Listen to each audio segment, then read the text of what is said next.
কর্মসূচি এখানে ঘোষণা করছি। আমরা দুর্নীতির এগেনস্টে তালা মারছি। আমরা স্পষ্ট ভাবে জানিয়ে দিচ্ছি, আপনারা গতকালকে যে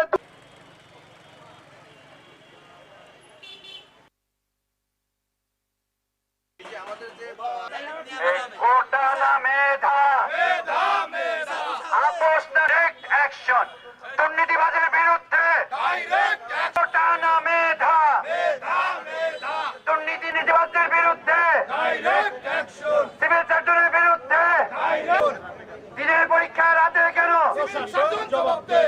সিভিল সার্জনের বিরুদ্ধে অ্যাকশন টু অ্যাকশন, দুর্নীতির বিরুদ্ধে তালা মারলাম।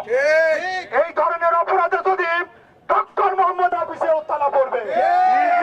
এখানে জনগণের অধিকার প্রতিষ্ঠিত হবে, স্বাধীন সার্বভৌম জনগণের অধিকার প্রতিষ্ঠিত করতে হবে, মেধা প্রতিষ্ঠিত করতে হবে। ঘুষ, দুর্নীতি, কালোবাজারি, চাঁদাবাজি এগুলোর বিরুদ্ধে আমরা তালা মেরে দিলাম।